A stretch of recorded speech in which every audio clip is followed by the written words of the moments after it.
Alright guys, welcome back to another lockdown update video. Now if you've been watching my videos over the past few weeks, you will know that the lockdown has hit my sales super hard and my Amazon business isn't doing too great.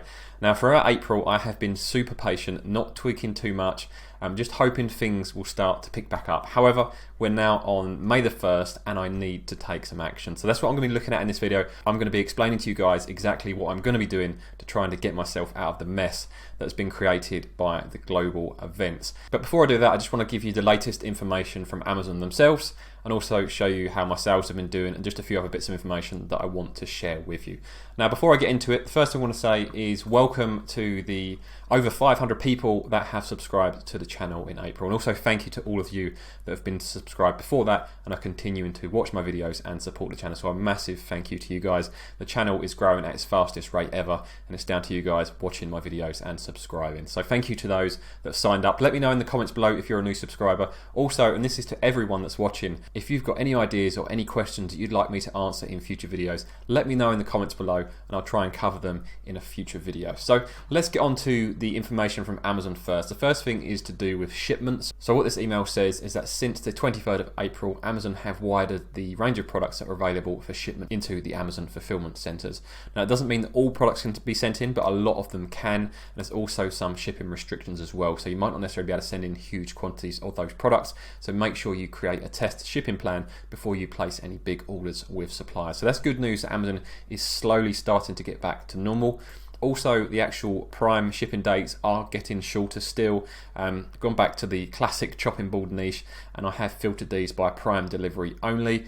And you can see here, you've got some around May the 3rd, so literally a couple of days away. However, we are starting to see the discrepancy between delivery dates between products again, which isn't ideal. You know, who realistically is going to order a product that is going to turn up 3 or 4 days after a product that's available within a day or two? So, you know, seeing products there on May the 3rd, May the 7th, and if we scroll down, we've got May the 6th, so that's 3 different Prime delivery dates within the top 5 or 6 listings. So that's still something that Amazon needs to work on. We still need that level playing field to get everything equal so that hopefully all of us FBA sellers have a fair level playing field to compete on. So those are the 2 pieces of news from Amazon. 1, you can create more shipments and send in more products, and 2, the Prime shipping dates are getting shorter. So going back to my situation, and as you guys know, my sales have been shocking the past month or two.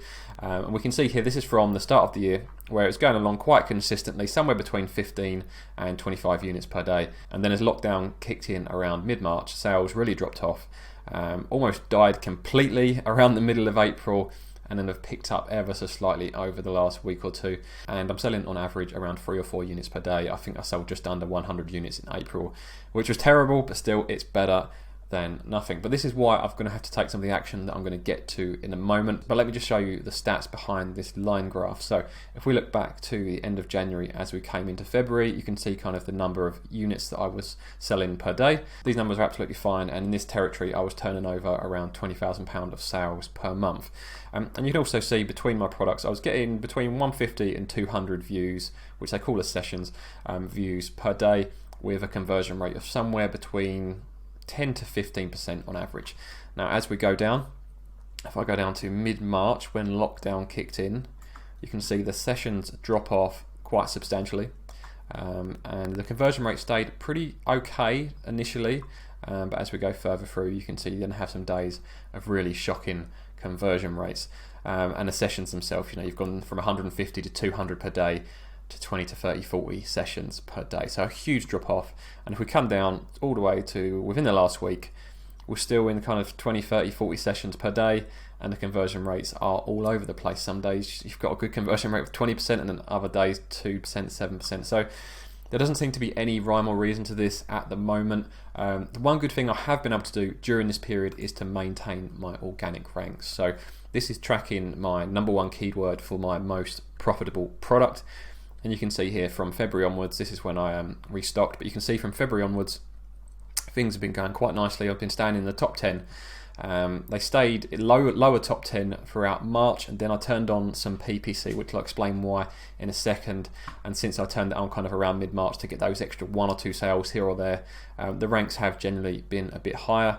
and now we're kind of bouncing between second and, well, I guess that's about 14th, 15th there. But to be as high as second with this product now, even though I haven't been selling very well, is quite a promising place to be. And it also shows that I'm actually not doing too much wrong, considering my ranks are still good.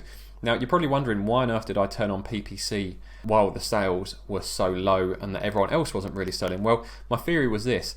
Normally, when you're competing in a niche, you have to sell a lot of products to outsell your competitors. Whereas at the moment, if I can just sell 1 or 2 more units per day than my competitors, from an Amazon algorithm perspective, that's going to make a big difference. You know, this extra 1 or 2 sales I've been picking up every day or two have allowed me to boost my organic ranks ever so slightly. At least that's my conclusion from looking at this graph. I could be completely off, and there may be other reasons why my ranks have jumped up here, or it could just be standard Amazon fluctuation, who knows. So I am keeping PPC running at the moment because I've got to get super aggressive, and there's a few reasons why I've got to get super aggressive. So let me show you the first reason.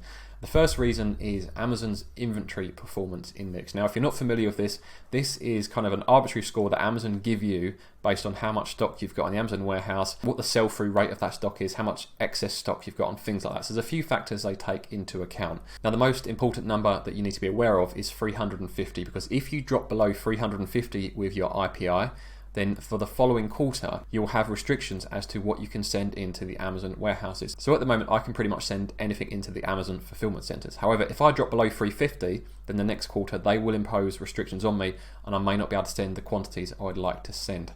The other thing as well is when you drop below that 350 indicator, Amazon will start charging you $10 per cubic foot for every piece of excess stock above your limit. So say, for example, I've got 5 or 6 pallets of inventory at the Amazon fulfillment centers at the moment. If my IPI drops below 350 and they say I've got a restriction from next quarter and it's below 5 or 6 pallets, and anything over that limit that is classed as excess inventory, they're going to charge me $10 per cubic foot. So that's going to be quite a high fee if you're breaching the limits that they impose on you. So this is one of the reasons why I've got to take some action at the moment. The other reason, and this is more focused to really just at one of my FBA products, and I have about 900 of this particular product in stock, and it is quite a large product, so it does take up quite a lot of room, and it is reasonably expensive. So if I combine the supply cost plus the customs and the VAT and the shipping that I've paid on those 900 units that are left, I've probably got about £12,000 of capital tied up in that stock, which has literally just been sat at Amazon for the last 4 to 6 weeks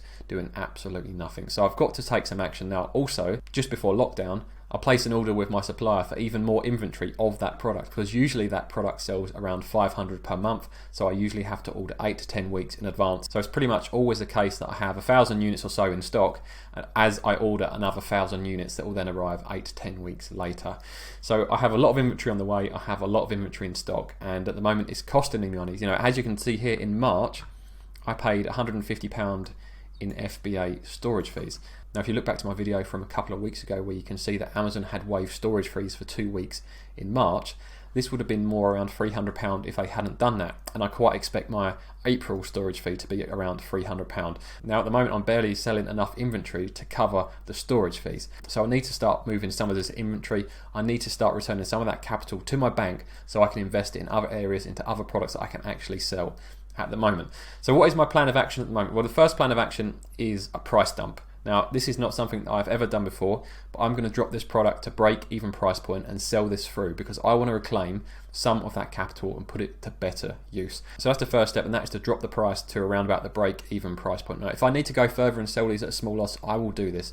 And this is one thing that a lot of you guys should remember as well. I know that many of you are wary about investing money in Amazon in case things go wrong and you lose lots of money. Well, even in a scenario like this, where you've got lots of money in stock, even if things aren't going that well, you should be able to sell them for a break even or just below break even for a small loss. So hopefully it should never be the case that even if you do invest in Amazon, that you'll ever lose all of that money. You may lose a small amount or you may break even, but hopefully you should never lose all of it. The next thing that I'm going to do is be more aggressive with my PPC. So I'm going to have keyword campaigns and product campaigns running side by side, probably with about a £50 per day budget to try and get some traction. Now, in my niche at the moment, there isn't a huge amount of traffic, so I need to make sure that I'm the top for as many keywords as possible to try and actually get some traffic, so I can try and sell some of the inventory to try and return some of that investment to my bank account.